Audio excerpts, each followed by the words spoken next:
Hello, YouTube. This is Barbara from California, and this podcast is for you new eBayers out there who are trying to figure out what to buy to resell on eBay. Well, how are you supposed to know what to buy to resell? I needed to know the answer to that question too when I started out, and you're doing exactly the right thing. You're going to YouTube. Watch YouTube videos and listen to podcasts and find out what those other eBayers are out there buying and selling. And you'll find that you'll see those items out there, you can sell them, and it's proof that the YouTubes are good. So keep learning and build your knowledge up on what types of things to buy out there. You may have already started selling things out of your house, which is great. That's good experience for selling, and those things are free because they're just laying around. But sooner or later, you are going to run out, and then you're going to need to go out in the world and source for your inventory.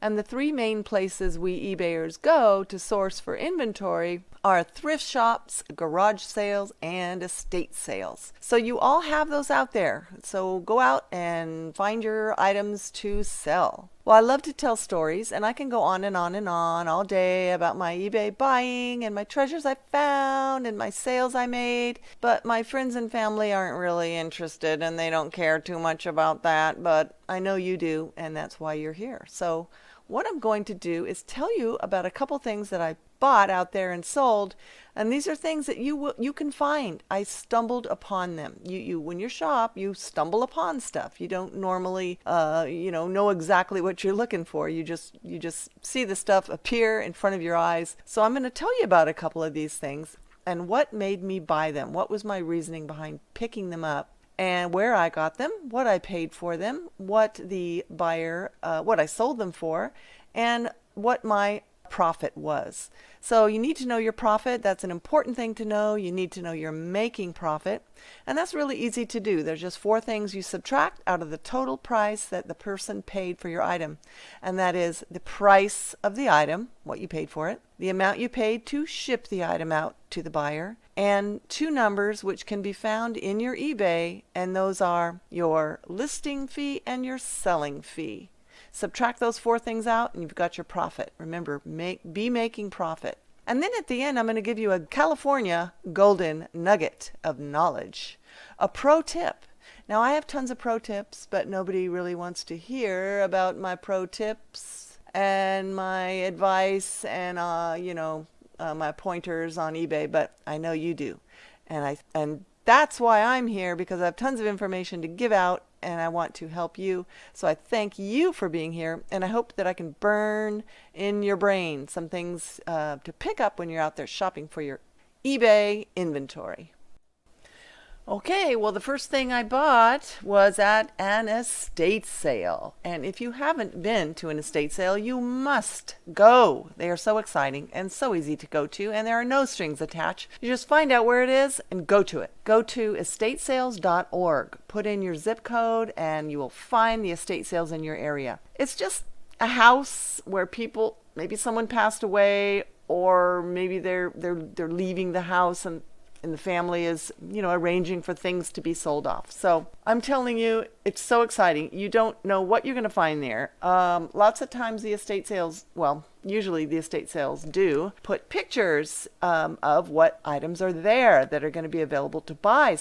Which is great because you can research those things the night before and look for them when you go to an estate sale. So you just go, show up, wait in line. Sometimes there's people at the door waiting. Sometimes there's no line depending on when you go. They're usually like Friday, Saturday, and Sunday for 4 hours, maybe from 9 to 1. Lots of times the last day they have a half off, so you can get picked over stuff for cheap price, or go the first day and get great stuff for higher price. So just play around with it. Estate sales are so much fun. Well, I found this item in the bedroom, and it was in a plastic tub, and it was stacked on stuff, and there was stuff on the tub. So this was my favorite type of sale because there's junk all over the place, and you can really dig and you can just, unless it's blocked off with tape or a sign saying do not enter, you can just go into anything and just dig and look around. So this plastic tub was filled with old media. Now, old media is things like cassette tapes, and these were blank cassette tapes, but they were new and wrapped and sealed and never opened, brand new blank cassette tapes. There were over 100 of them in the tub. I didn't know that there were that many at the time I bought them. Counted them later, over 100. And they were Sony. So those are the three things that were great about this. Four things. One was it was a lot. When you can buy things in a lot, that's great. Either you can sell the whole lot or you can break it up and sell it, separately in little bits at a time. So a lot is great. That they were new is great. When you find new stuff, it's called new old stock. It's new, but it's old. These were probably vintage. And vintage is 20 years old from today. And the fact that it was old media was great because I knew old media sells. Old-fashioned cassettes, for whatever reason people use them or like the sound or collect them. I knew that from listening to YouTubes. I would never have known that. And the last thing is it was Sony. Sony is a great high-end brand for this type, electronics and audio tapes and all that. So great pick. So I picked up, my other stuff that I wanted in the house, and I went to check out. And when you check out, it's usually a person standing at the door or a person in the garage at a table, and they kind of funnel you through to the checkout place. And it's just fun. You can just name your price pretty much, and they'll just go back and forth with you. And so I put the tub down, and I looked at the tub, and I looked at the lady, and I said, "What do you want for these?"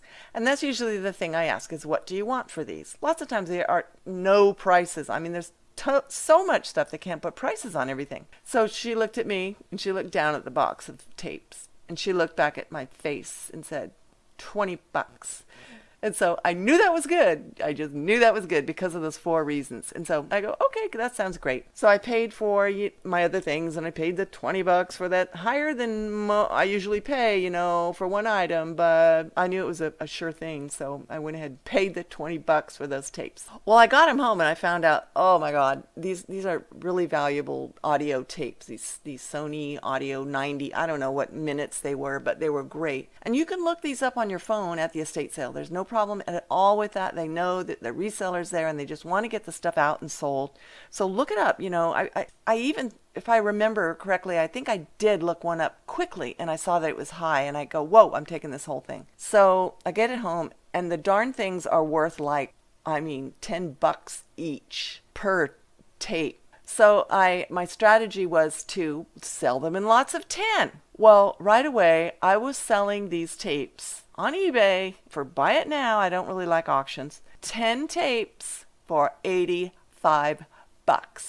And oh my God, I kept selling and selling and selling and selling. 10 for 85, 10 for 85. Once I sold 10 for 90.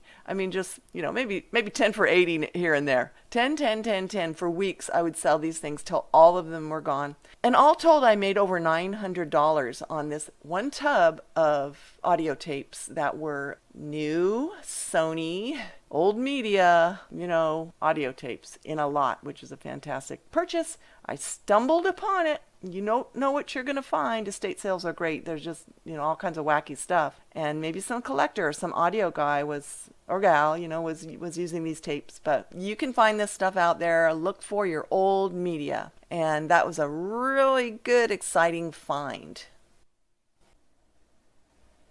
The other item I'd like to talk to you about is something I found at a church sale. Church sales are nice because people come together and bring their stuff, and it's usually really good stuff. Well, I went to this church sale in my town, and it was a cold Saturday morning, and they put stuff out on tables in between the church and the sidewalk on a strip of grass that wrapped around the corner of the church.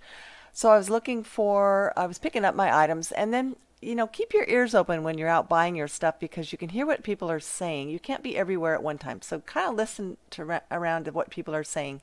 So I heard this lady say, "Oh, look at this. These are neat. Oh, how pretty. Look at this one. Look at this one. It's sewing. Oh, I remember this. It's like stitching. Oh, look at this. It's like a cross stitch. How pretty. Look at this." So I knew what she was talking about. She was talking about the stitch kits. And stitch kits are a fantastic thing to sell on eBay because they're just, a really good hobby and they go for a lot of money. It's, if you don't know what they are, they're a kit where you can sew a picture and there's the thread and the cloth and the needle and the instructions and everything you need to make this sewing project. And so you can't push someone out of the way and run over there. So I waited till she hopefully lost interest, and she did. She went away. So I went to the box, and inside was tons of these. Well, I loaded up my arms with these. I had ended up getting 14 of these beautiful stitch kits, and they're different brands like Dimensions, Busilla, Janlin, and they were all sealed. So it's important to get the ones that are sealed and not opened, because you will have to explain when you sell them, well, it's open, I'm not sure if everything's in there. So just to be safe, buy sealed ones, because you'll know that everything is in there, and they're just so easy to sell that way when it's a sure thing like that. So I went to pay for my items, and I asked her my thing I usually say, what do you want for these? And she looked at me and said, how about $5? And I go, oh, that's great, thank you. But inside I was going, yes, score, yes. $5 is a really good price for 14 of those stitch kits. So I bought them, and I brought them home and started looking them up right away. And sure enough, they're great. It doesn't matter how old they are. In fact, the older the better, is because at one point they stopped making them and people are searching for their favorite stitch kits. So in this lot, and also it was a lot, which is great because you can break up a lot or sell them as a set. So in this lot were a grouping of 4 that went together because they were the 4 seasons, and they were really pretty, same size, but just different pictures of different seasons. And I found that one had recently sold for a lot of money on eBay, and I was the only one now with this set of 4. So when you're the only one with something, that's great. You're like the queen of that item, and you're the only one that has it, and you can command your price. So I knew what I wanted for it, and so I put it up for $90, and someone bought the set for $90, and I made a profit of $70, which is great. I mean, that is a bill to pay. That is a trip to the grocery store. So when you're out there, look for these stitch kits, make sure they're sealed, but buy them because people are out there looking for them.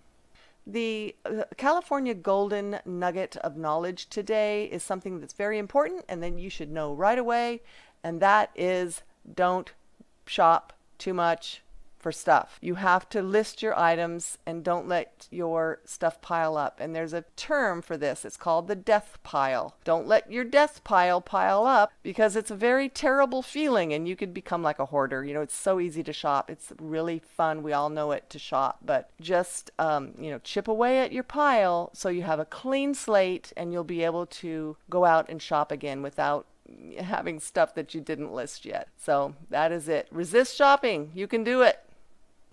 That's it for this time. Thank you so much, new eBayers, for joining me. I enjoyed sharing some of my knowledge with you, and there's more to come. Please leave your comments and questions below or email me at barbarafromcalifornia@gmail.com. I'd be glad to answer any of your questions that you may have. I hope you have a happy, joyful, sunshiny day. This is Barbara from California, signing out.